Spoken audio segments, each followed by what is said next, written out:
Boa noite, irmãos. Graça e paz de Jesus. Você que nos assiste pela internet, o cara que transmite o culto, Alberto, mais conhecido como Beto, ele ama você que está na internet. Porque há aproximadamente 6 meses ele diz para mim: pastor, você precisa saudar os irmãos que assistem pela internet. E eu sempre esqueço. E hoje, você que está na internet, um abraço. Você que está assistindo ao vivo ou assistindo depois, porque na internet é atemporal. Que Deus abençoe o seu coração, a sua vida. E você que está aqui também, que assim Deus possa abençoar a nossa vida através da palavra dele. Amém? Todos comigo? Todos na bênção? Passaram bem aí, feriado? Alguns viajaram. Alguns não podiam, mas pularam o carnaval. Né? Mas estamos aqui hoje para buscar o Senhor. E eu quero conversar com você sobre a restauração da integridade. Os teens já subiram? Já subiram? Eu queria ter chamado o Dica aqui para orar junto com ele. Na volta, então. Ok. Na volta, se Deus permitir, a gente vai estar orando, então, junto com o Dica. Tivemos um acampamento abençoado de carnaval, muito especial, com os nossos teens e toda a equipe que esteve trabalhando. Depois eu quero que a gente esteja orando. Hoje a gente tem na igreja, tem a Preta aqui também, certo, Preta? Como que está lá, Preta? Tranquilo? Tudo bem? Aguardando a cirurgia? Foi lá? Ok, que bênção. Então o nosso Jaime, para quem não sabe, ele está doentinho, certo? E esse é o momento que a gente tem orado por ele como igreja, tem procurado abençoar a vida dele de todas as formas. E graças a Deus ele tem tido uma melhora muito bacana e está aguardando nesse momento a cirurgia. Bacana. Eu quero conversar com você hoje sobre a restauração da integridade. Acho que eu coloquei aqui, Amerson, agora deveria ir. Por favor, veja isso. Vamos ver se vai. Eu quero conversar com vocês hoje a respeito da restauração da integridade. A respeito do que é de fato ser uma pessoa inteira, íntegra, completa. E para isso eu quero usar a história de Davi. Certo? Não está indo? Qual é a dificuldade? Desconectar e conectar? Vou fazer isso. Já fiz e já dupliquei aqui. Deveria ter dado certo. Opa, agora foi. Legal. Eu quero conversar então a respeito da restauração da integridade. E aqui eu tenho algumas figuras que eu acredito que a gente se identifica em alguns momentos da vida. Primeiro eu coloquei esse que é um quadro de um piano meio abandonado, meio quebrado, meio de canto.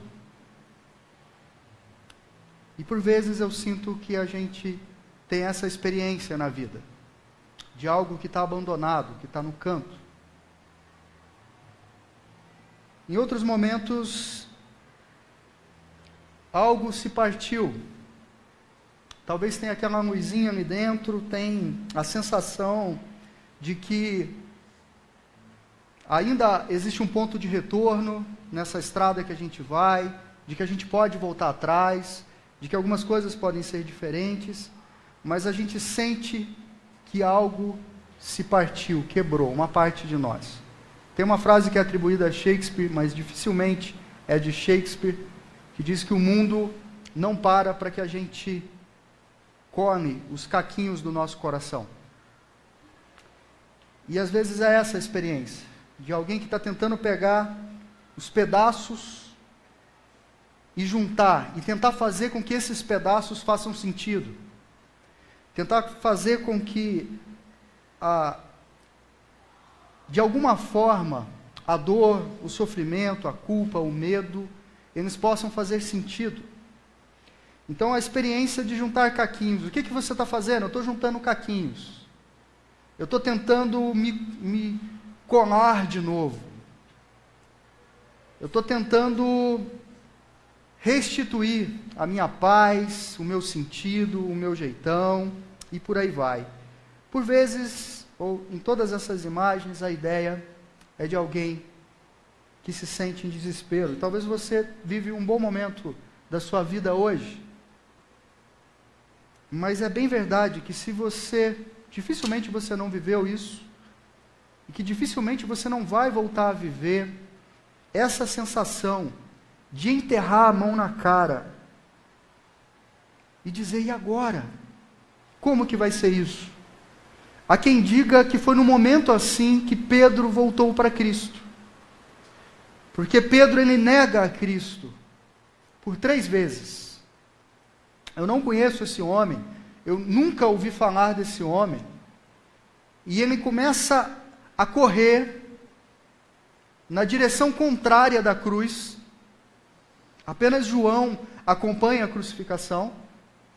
E nesse processo de correr, em algum momento ele cai de joelho, ele enterra a cara na mão, e ele diz, o que eu estou fazendo da minha vida? Por que eu estou correndo nessa direção? E diferente de Judas, porque o pecado de Judas e o pecado de Pedro, eles não são diferentes, ambos traíram a Jesus. Pedro decide, a partir de um momento assim, dizer, eu preciso voltar para Cristo. Eu preciso dar meia volta, eu preciso me encontrar novamente com Ele, eu preciso olhar nos olhos dEle. E então, se Ele me condenar, que a minha vida seja perdida. Mas nós sabemos que Cristo não o condenou. Então a história que me ajuda a entender essa questão da integridade, de quando pecamos, de quando nos perdemos de nós mesmos, é a história de Davi. E esse é o texto bíblico de 2 Samuel 12, 20. Então Davi levantou-se do chão, lavou-se, perfumou-se e trocou de roupa. Depois entrou no santuário do Senhor e adorou. E voltando ao palácio, pediu que lhe preparassem uma refeição e comeu. E depois Davi iria dizer no Salmo 31, no verso 12, sou como um vaso quebrado. Vamos ter mais uma palavra de oração? Brevemente, Pai. Que o Senhor possa nos fazer inteiros novamente. Conduz-nos ao arrependimento, porque é obra do Teu Espírito Santo. Para que o pecado, que talvez não nos incomoda mais, possa nos incomodar. Para que o caminho por onde andamos, que nos afasta de Ti, por culpa, remorso, medo, seja um lugar onde, a partir da reflexão de quem o Senhor é e da sua bondade, da sua misericórdia, nos faça dar meia volta, olharmos nos Teus olhos e voltarmos a sermos amigos do Senhor, ao invés de gente que tem medo de Ti, mas gente que sabe que é partida, quebrada, que não é inteira, mas que sabe que o Senhor é a única possibilidade de integridade, de nos dar uma vida única, significativa. Nós oramos em nome de Jesus, o nosso Senhor. Amém e amém. Então, esse é o contexto onde tem esse texto de 2 Samuel. Primeiro é a história de um rei muito poderoso chamado Davi. Um homem que não teme mais inimigos, porque ele consolidou o seu reinado. De maneira que nessa época as guerras elas são esporte no mundo antigo. E para treinar o exército, Davi diz: bom, vamos enviar o exército para tal lugar para guerrear, eles precisam treinar. Um homem que já consolidou as fronteiras de Israel, um homem poderoso, um homem grande, um homem respeitado, um grande líder, o maior líder de Israel. Há mais de 4 décadas, ou pelo menos 4 décadas, reinando sobre Israel. Alguém com família, com filhos. E um belo dia, Davi, e dizem que esse é o primeiro pecado dele, ele anda do seu palácio e ele enxerga uma serva chamada Batseba. E dizem que o primeiro pecado de Davi é esse, porque ele olha de cima para baixo, ele olha do palácio, e ele diz: quem é essa moça? Essa moça é Batseba, esposa de Urias, o Eteu, ou o Hitita. E ele diz: pois bem, tragam ela até mim. E então aquele rei, usando o seu poder, a sua influência, o fato de que ele era rei, ele abusa daquela mulher. E ele então comete adultério. Acontece que Batseba fica grávida. E para encobrir o seu pecado, segundo, terceiro ou quarto, eu já perdi a conta, ele manda chamar Urias, que estava batalhando numa dessas frentes. Então ele diz para o seu general: Joabe, por favor, envia Urias o Etita. Quando Urias chega até Davi, Davi diz: parabéns, você é um grande soldado, você tem batalhado, você tem estado lá sofrendo, e agora tira um tempo e fica com a sua esposa. E então libera Urias. No outro dia, Davi percebe que Urias não foi para casa. Ele ficou onde os guardas dormem. E aí Davi então diz: por que você não foi para casa? E ele disse: meu rei, os meus amigos estão batalhando na frente de batalha. Como poderia eu estar com a minha esposa e deitar na minha cama? Os meus amigos dormem no chão, correndo risco de vida. O que você me pede não é possível. Então Davi o convida para comer e beber, e eles bebem bastante, como era costume em Israel, e ele se embriaga, e Davi pensava: agora, bêbado, sentindo falta da sua mulher, nada é 6 meses, né? 8 meses, o cara meio bêbado, o cara vai lá, só que ele não vai. Então, Davi toma uma decisão insana. Ele dá uma carta para Urias e diz: leva essa carta para Joabe, o meu general. E nessa carta estava escrito: pegue Urias e coloque na frente de batalha, aonde a batalha é mais renhida, aonde todas as flechas caem. Aonde todas as flechas caem é lá, coloque ele lá. Urias luta pela sua nação, pelo seu rei, e então ele é morto. Batseba, quando sabe da morte de Urias, chora, passa-se o tempo de luto. Davi manda trazer ela para o palácio, se casa com ela, mas a Bíblia diz: o que Davi fez desagradou o Senhor. O que Davi fez desagradou o Senhor. Um belo dia, esse rei, ensimesmado, ele está no seu palácio, no seu trono, quando então um profeta chamado Natã vai até Davi e diz: Davi, eu tenho uma história para contar para você. Davi diz: eu amo histórias. Me conte essa história. E ele diz: é a história de um homem muito poderoso. é a história de dois homens, um muito rico e poderoso e um muito pobre e miserável. Aquele rico e poderoso tinha muitas ovelhas e bois, muitas, mas aquele pobre tinha apenas uma cordeirinha que ele cuidava como se fosse uma filha. Acontece, Davi, que quando um viajante chegou na casa do rico, ao invés desse homem rico ir até o seu rebanho e pegar uma de suas ovelhas, e então sacrificar e fazer um banquete, ele foi até aquela do homem pobre, a única, e a sacrificou. Davi disse: essa coisa não acontece em Israel.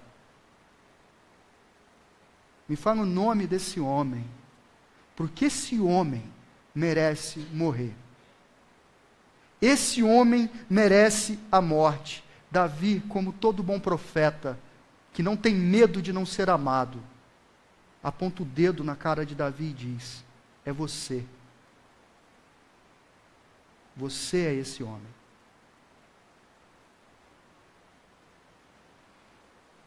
O homem segundo o coração de Deus, Davi. Assim diz o Senhor, o Deus de Israel: eu dei tudo para ti, Davi. E se faltou alguma coisa, era só me pedir. Por que foste contra a minha palavra? Agora haverá consequências dos seus atos e na sua família. A criança que Batseba espera morrerá. O Senhor perdoou o seu pecado, mas a criança morrerá. A Bíblia diz então que Davi grita do fundo da sua alma, e essa é a diferença de um homem de Deus para qualquer outro homem. Ele grita do fundo da alma: eu pequei contra o Senhor. Eu pequei. Ele cai de joelhos, ele enterra a cara na mão. E é nesse momento que Natã diz: o Senhor perdoou o seu pecado, mas a criança, ela vai morrer. Então, o Senhor faz adoecer o filho da mulher de Urias. Davi então começa a implorar a Deus em favor da criança, entra para o quarto, fica em jejum, faz campanha, ora. Seus servos dizem: Davi, coma alguma coisa, você vai desfalecendo. Ele fala: eu não posso fazer isso. Para que Deus revertesse esse quadro, até que alguém chega e diz: quem que vai dizer para ele? Quem que vai dizer? Ah, eu vou e digo: Davi, a criança morreu. Aí o texto bíblico diz que Davi se levanta, toma um banho, se unge, se perfuma, entra no santuário, adora ao Senhor, e é vida que segue. Essa é a história, meus irmãos, bíblica, que nos faz pensar que a Bíblia não é sobre pregar personagens. Porque sempre tem um indivíduo que diz para mim e para você: você precisa ser igual Daniel. Orava 3 vezes por dia. Você precisa se falar igual Jesus Cristo, então o bicho pega. Você precisa ser como Elias, porque Elias orou e não choveu. Essa sua oraçãozinha aí está meio fraca.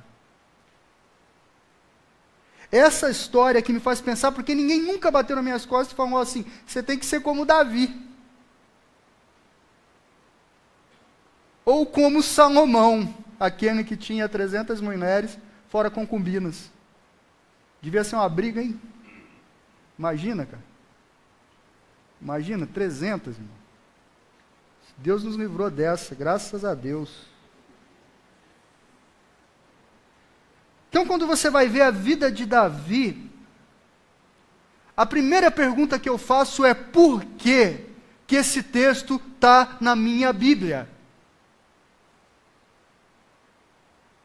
O que esse texto está fazendo na minha Bíblia sagrada? Que tipo de texto é esse? Que pega o personagem mais fascinante, um menino que derrubou o gigante Golias, aquele que compunha os salmos de Israel, 2/3 dos salmos, pelo menos é de Davi. E pega esse personagem amável, ruivo, não é assim que a gente representa? Pequenininho. E mostra esse lado B de Davi. Fala, meu Deus, por que você não tirou esse negócio daqui? Aí eu percebo que a Bíblia não é história para pôr criança para dormir. Assim como a vida não é. Como diz uma música do Metallica,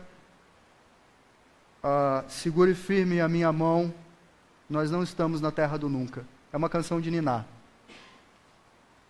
Se chama Enter Sandman.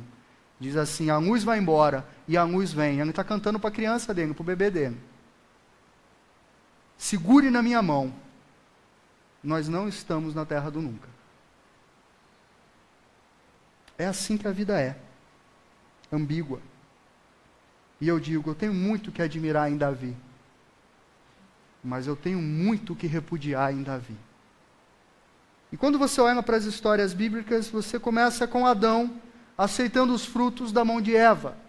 Você anda um pouco mais, você tem Abraão mentindo acerca de Sara, sua esposa. Ela é sua esposa? Não, não é.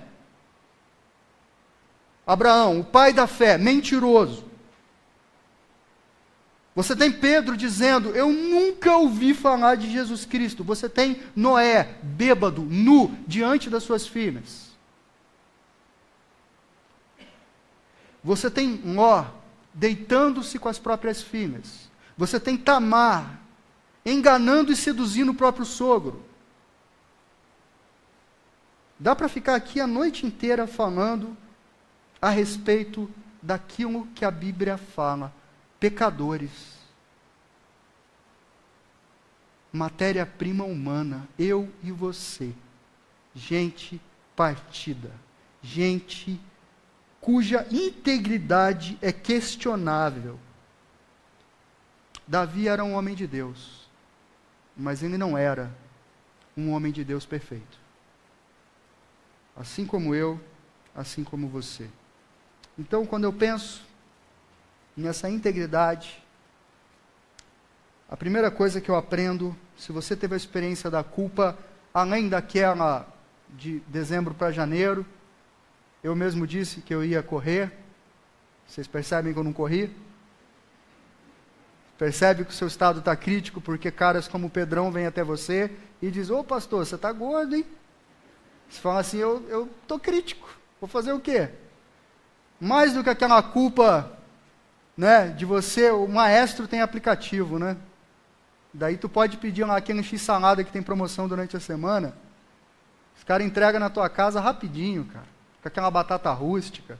Aí você deita para dormir e você fala, Senhor, o que eu fiz da minha vida? Você fala assim, eu nunca mais vou fazer isso. Mais do que essa culpa, né? Uma culpa existencial profunda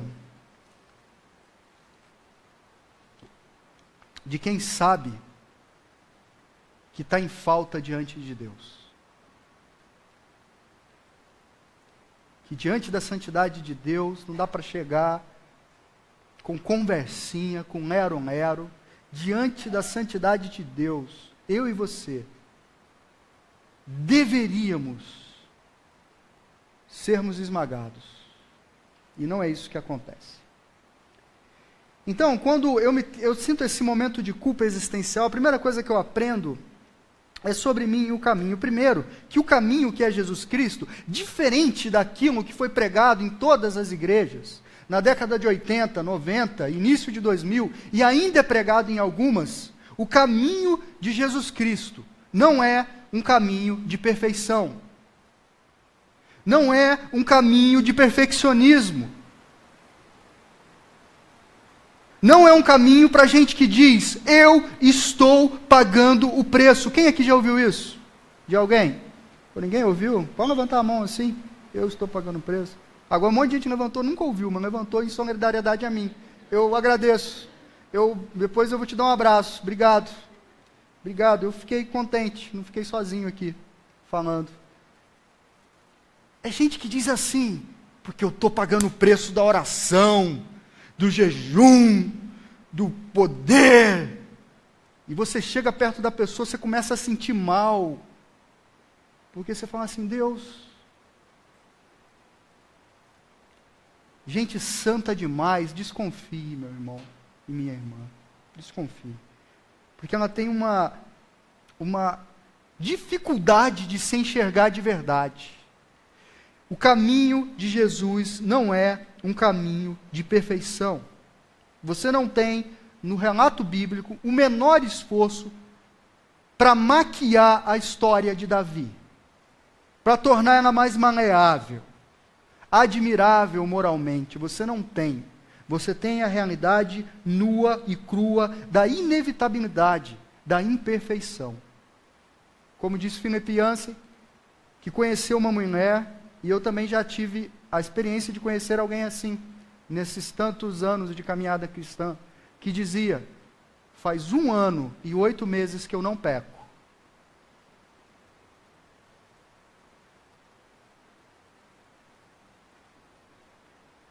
Ignorando aquilo que a carta de João diz. Filhinhos, se alguém disser que não tem pecado, é mentiroso. A verdade do Pai não está nele.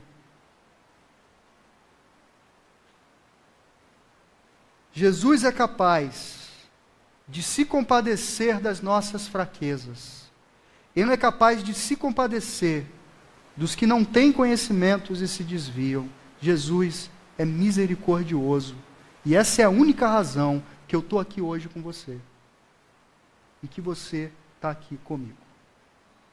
Porque eu e você, nós somos intragáveis diante de Deus. Esse não é um caminho de perfeição. É um caminho de joelhos. É uma caminhada de joelhos. Olha o que o pastor Eugene Peterson vai dizer.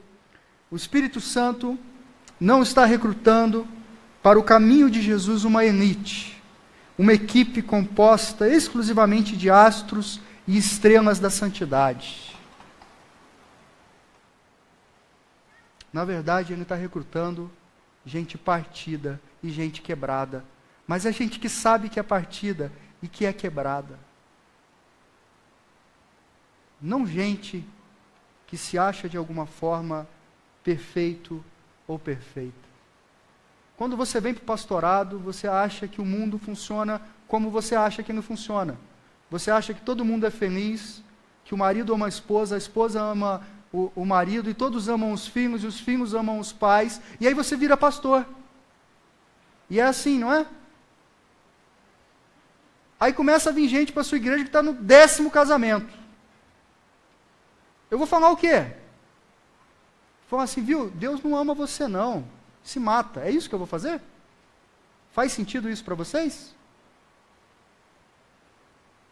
Esse é o mundo que a gente vive. E quando a gente coloca uma carinha, que a gente é menor do que os outros, a gente ainda não entendeu quem a gente é. De fato.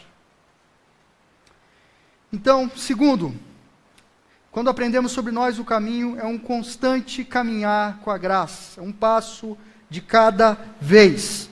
Nem o desespero cansado do esforço vão, nem a insolência preguiçosa da desistência prematura. Eu vou explicar. Não é nem aquele cara que tenta produzir santidade, como se isso dependesse dele, não do Santo Espírito. E nem aquele cara que diz assim, Deus perdoa mesmo. É só, o que é o 15º copo?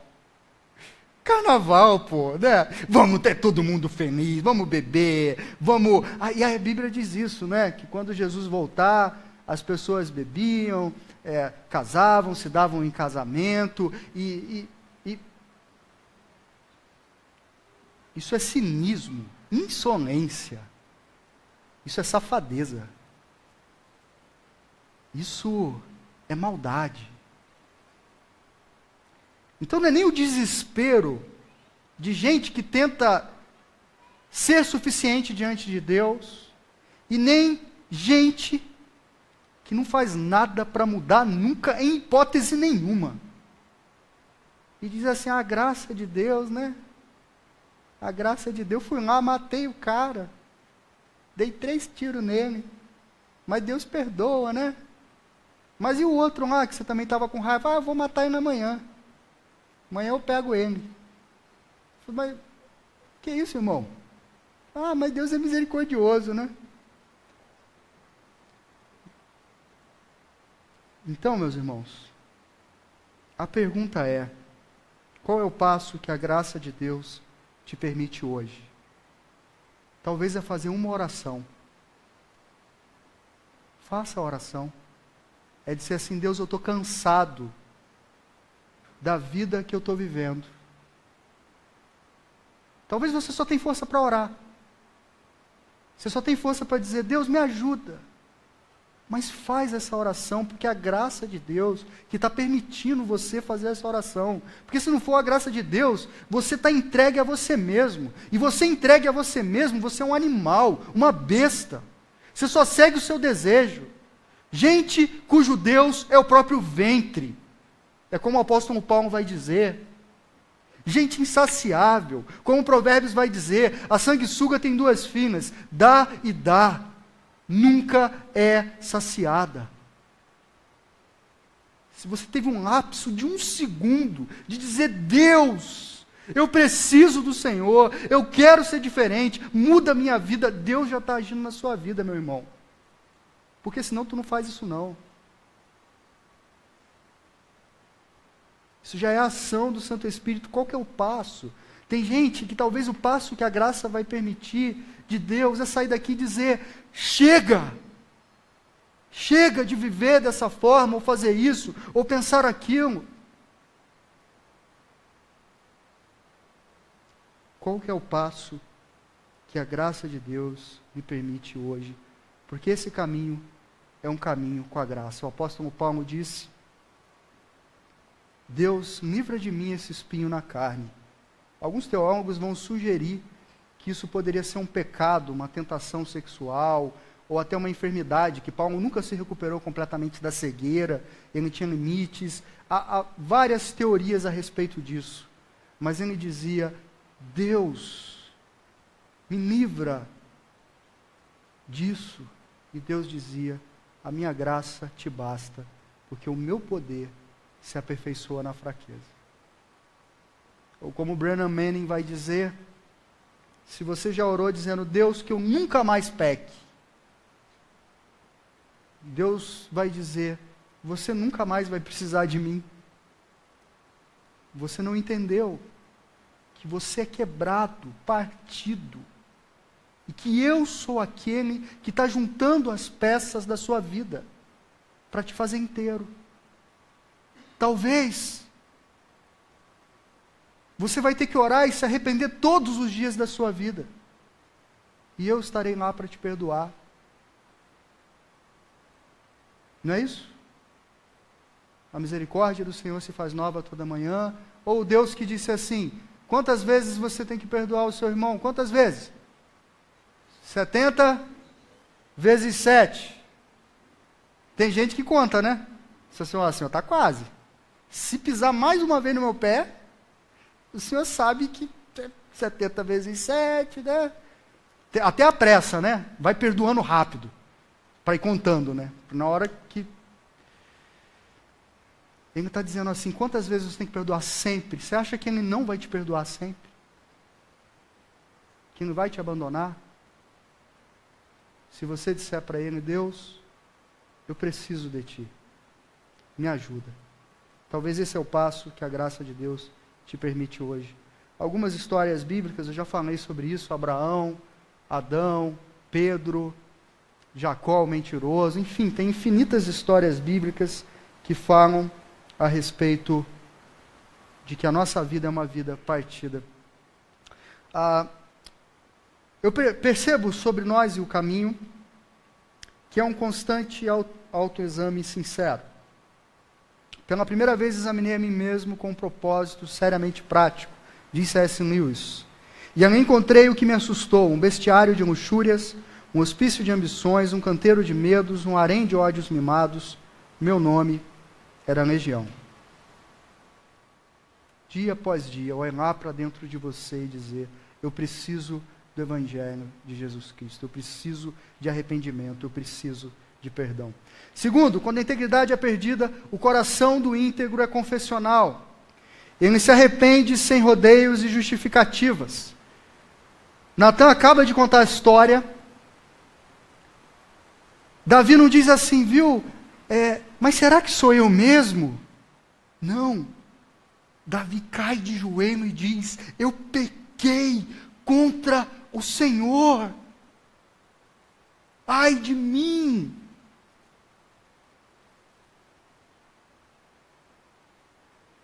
Depois ele iria compor um Salmo 32 e o 51, que é atribuído a essa passagem, que diz que é a oração de Davi. Quando ele se arrepende, ele faz uma oração. Qual que é a oração que ele faz? O Salmo 51, segundo a tradição judaica.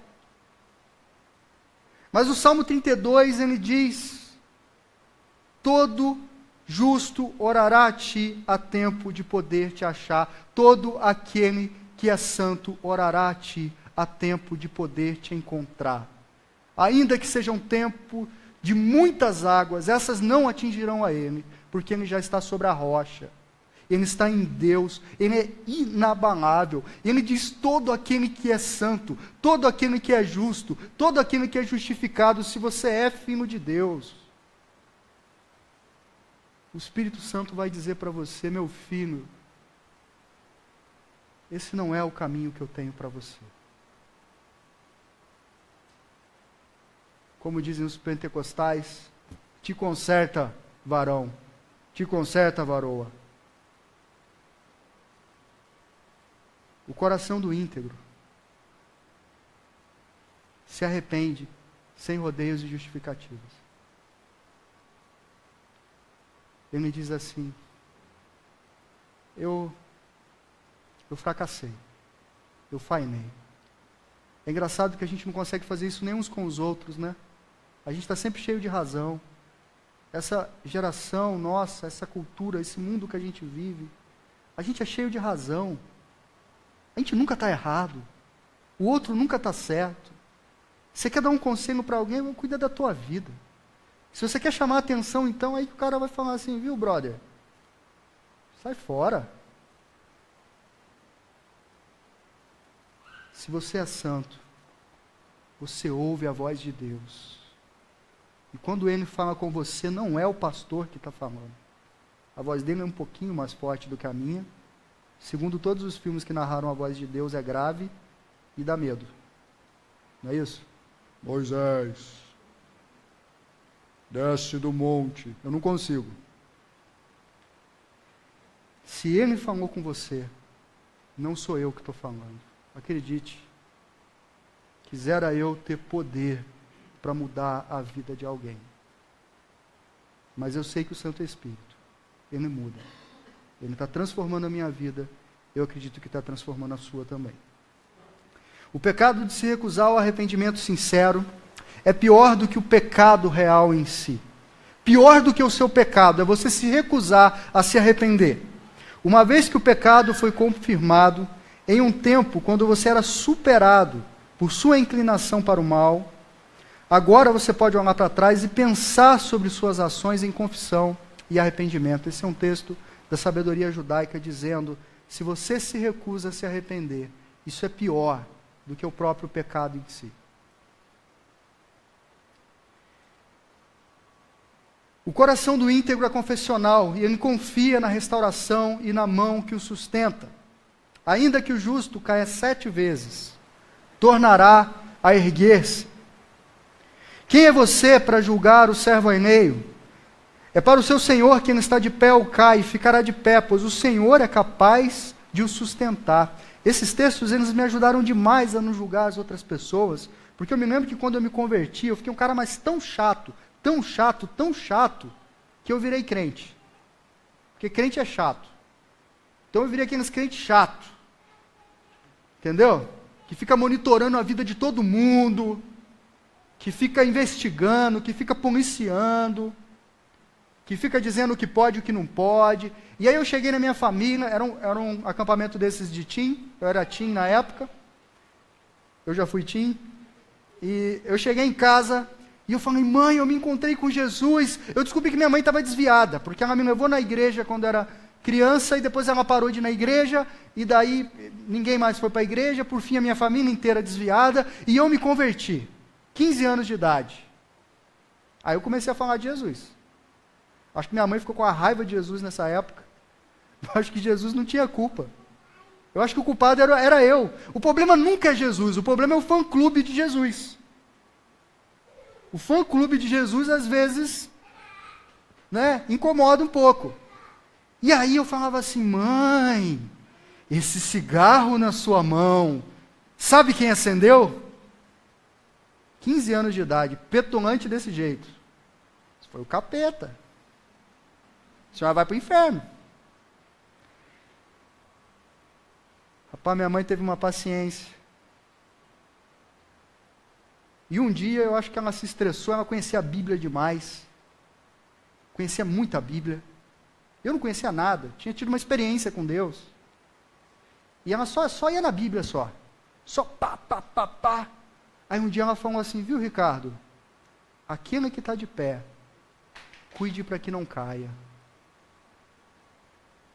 Eu falei, opa, sai fora, Satanás. Aqui é a espada, aqui o trem que é firme. Que eu vou até o final, até entrar na faculdade, irmãos. E aí me perder por longos 2 ou 3 anos, não apenas longe da igreja, mas longe de Cristo. E eu ia, isso em Minas Gerais, eu ia visitar a minha mãe no Rio de Janeiro, e ela falava assim, filho, eu oro por você todas as noites. Você sabe por onde você deveria andar, e você sabe por onde você está andando. Eu oro para que você volte para o caminho do Senhor.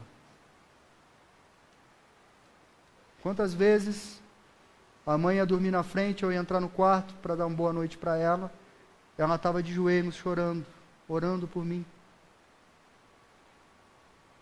Hoje, é claro, ela mal sabe ela que ser pastor não é nada, né? Mas ela enche a boca para dizer, meu filho é pastor, né?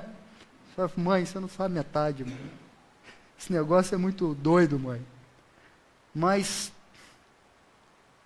a verdade, meus irmãos, é que o justo cai 7 vezes, mas ele se levanta 7 vezes, porque no fundo, ele diz assim, os meus passos tropeçam, mas a mão dele me sustenta. Não é a força do meu passo que me leva para lugar nenhum, é uma mão forte, poderosa, maior do que eu, maior do que toda a minha história, que redime, que salva, que cura, que liberta, que transforma. E ele colocou essa mão sobre mim e falou, você é meu. Vai discutir com ele. É por isso que às vezes eu vejo pessoas desviadas e os pais desesperados e dizendo, meu filho não vai mais na igreja, eu criei ele na igreja. Eu digo, calma, tenha paciência, porque Deus não perdeu o controle e Deus é paciente. E às vezes parece que Deus dá corda, não é isso? Mas ele puxa também, irmão. E aí quando ele puxa, a gente cai do cavalo. E a gente volta então para o caminho que ele propôs. Alguns dos salmos de Davi. Estou aflito e muito quebrantado, dou gemidos por efeito do desassossego do meu coração. O sofrimento continuou até que admiti minha culpa e confessei a ti o meu pecado. Ou o Salmo 51, cria em mim, ó Deus, um coração puro e renova dentro de mim um espírito inabalável. Faz um novo começo, um novo Gênesis, uma nova criação dentro de mim. O coração do íntegro é confessional, cheio de súplicas e lamento. Quando a integridade é perdida, é Deus quem nos restaura, integrando a nossa história. Olha nesse texto de Oséias. Vinde e tornemos para o Senhor, porque Ele nos despedaçou e nos sarará. Fez a ferida e a ligará. Eu gosto desse texto aqui de Santo Agostinho, quando ele diz assim: todas as coisas cooperam para o bem daqueles que amam a Deus, até mesmo o pecado. E a Confissão de Fé de Westminster, que é a base teológica da nossa igreja calvinista, ela diz que Deus tolera que os seus santos se afastem e se distanciem, para que, punidos pelos seus próprios pecados, eles de fato voltem para Deus. Então, quando Deus nos entrega os nossos pecados, Ele pode até mesmo estar nos disciplinando. Ele diz assim: você não é bom mesmo? Ah, eu sou bom. Você não é bom mesmo? Eu sou bom. Então vai. Vai lá que eu estou irmão. E aí você vai. Aí você vai todo top model, né? Mas dá 3 passos, cai com a cara no chão, todo mundo ri de você. Aí você levanta e fala: vou voltar. Né? Vou voltar, porque esse não é o meu caminho. E a história de José é interessante, porque tudo que podia dar de ruim para alguém deu para José. Os irmãos dele espancaram ele, bateram nele, insultaram ele, jogaram ele num buraco, deixaram ele para morrer, simularam um assassinato, por fim venderam ele como escravo, e depois ele conseguiu uma posição menor como escravo, daí deu tudo errado de novo, porque ele foi injustamente acusado, foi preso, foi para a prisão, tudo deu errado, no final, toda aquela história ruim, Deus converteu em bem, ele se tornou um homem muito poderoso, os irmãos dele se curvaram diante dele, sem saber que era ele, e ele podia se vingar, mas ele não faz isso, porque ele diz: foi Deus que me enviou aqui. Esse é um aprendizado. Eu preciso olhar para o passado com gratidão. Porque talvez a sua culpa, ela está no passado. Algo que você fez, algo que te machucou e que você precisa deixar para trás. Você tem que virar essa página. Você não pode andar carregando esse peso. Você precisa olhar para trás e dizer: as piores coisas que eu enfrentei cooperaram para que hoje eu seja quem eu sou. Em Deus. Em Cristo. Então, uma gratidão a partir do presente, de olhar para trás e dizer: Deus cuidou da minha vida. Para o presente, você precisa de paciência. Max Lucado diz: pode alguém julgar um quadro enquanto o artista segura o pincel? Pode? Deus ainda não completou a obra. Estou convencido de que aquele que começou a boa obra em vocês vai completá-la até o dia de Cristo Jesus. Eu gosto daquela frase que é atribuída a Martin Luther King, mas não sabemos se é dele, pelo menos eu não sei, talvez alguém saiba, se souber depois me diga, que diz assim: eu não sou quem eu gostaria de ser, eu não sou quem eu deveria ser, mas pela graça de Deus, eu já não sou quem eu era, porque Deus está transformando a minha vida. E olhe para o seu futuro com esperança. A vereda do justo é como a luz da aurora, que vai brilhando mais e mais até ser dia perfeito. A vereda do justo é como a luz da aurora, que vai brilhando mais e mais até ser dia perfeito. Eu quero terminar com essa oração de Davi. Se você, Deus, mantivesse um registro dos erros cometidos, que possibilidades nos restariam?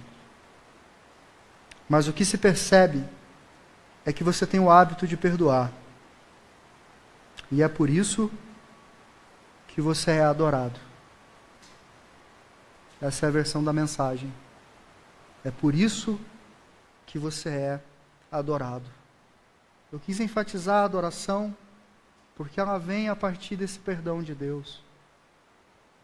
Porque o texto que eu li no início diz: então Davi levantou-se do chão, lavou-se, perfumou-se e trocou de roupa. Depois entrou no santuário do Senhor e adorou. entrou no santuário do Senhor e adorou.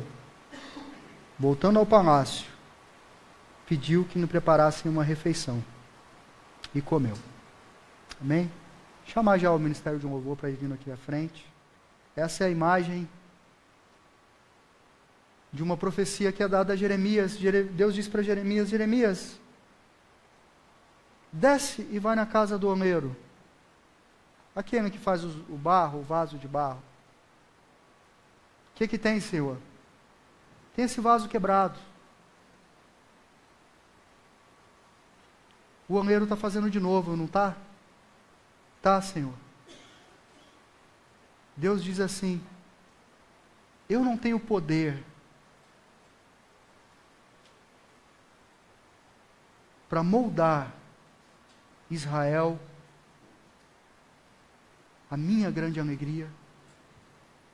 Eu não tenho poder para quebrar esse vaso ruim que é o Ricardo e fazer ele de novo. Eu não tenho poder para transformar o coração adúltero, o viciado, o idólatra. Eu não tenho poder para pegar essa pessoa que só pensa em si e enxergar a minha luz poderosa, eterna. Deus diz para Jeremias: é isso que eu vou fazer. Eu vou quebrar Israel. Eu vou despedaçar. É engraçado que o verbo arrepender, no Antigo Testamento, ele pode ser traduzido como reintegrar, voltar a ser inteiro, porque é isso que o pecado faz, ele nos espatifa. Mas Deus está dizendo: eu pego gente assim, espatifada, quebrada, perdida, confusa, triste, com medo, culpada, e eu faço gente nova. O meu Espírito vem morar, e ele não vai embora nunca mais, porque eu sei que se eu sair um segundo da vida do Ricardo, ele está perdido.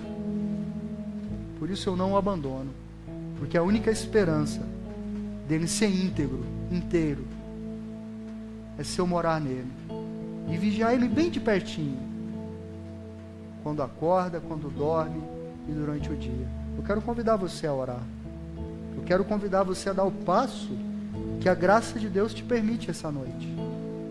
Talvez você não vai fazer grandes mudanças, mas eu só não quero que você saia daqui sem refletir, sem colocar os seus egoísmos em xeque, sua falta de generosidade, seu jeito ranzinza, seu jeito crítico, amargo, sua infidelidade para com Deus, a maldade com que você fala dos outros.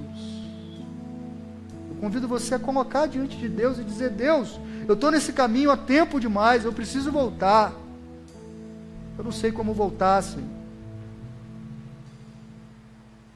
Talvez o seu primeiro passo seja fazer essa oração. Deus, me tira de um caminho de pecado, para que eu não tenha que lidar com consequências cada vez maiores. Me ajuda, Senhor, a enxergar essa sua mão, que nunca me abandonou, e segurar firme nela, para sair desse buraco. Me ajuda, Deus, a amar a minha esposa, amar o meu esposo, cuidar dos meus filhos, ser paciente com as pessoas que me cercam, respeitar os pais, perdoar. Deus, me ajuda, me ajuda, me ajuda a ser diferente, pelo poder do Teu Santo Espírito, porque o Senhor é a minha última, a minha única esperança. Pai, em nome de Jesus, recolhe os nossos cacos. Não somos diferentes de Davi e de Abraão, e de Pedro. Somos gente, Senhor, gente que andando pela vida, por vezes fracassa, às vezes desejando o erro, às vezes nem desejando, mas já o praticando. Restaura-nos, perdoa os nossos pecados e nos faz novos de novo. Cria em nós, ó Deus, um coração puro, renova um espírito inabalável, mora com o teu Santo Espírito, não arreda o pé da nossa vida, porque a nossa esperança de transformação é o poder do teu Espírito Santo, para nos convencer do mal, do juízo, da justiça, do pecado, para que o toque seja santo e abençoado, o olhar, o ouvir, o falar, o pensar. Pai, recebe a nossa vida em tuas mãos, nos faz inteiros para a glória do teu nome, em nome de Jesus. Eu convido você a cantar essa antiga canção que diz que nós nascemos para adorar Ele, para fazer um link com a restauração de Davi e com essa oração de Davi que diz: o Senhor tem o hábito de perdoar e é por isso que é adorado. Eu convido você a adorar o Senhor com essa canção.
Say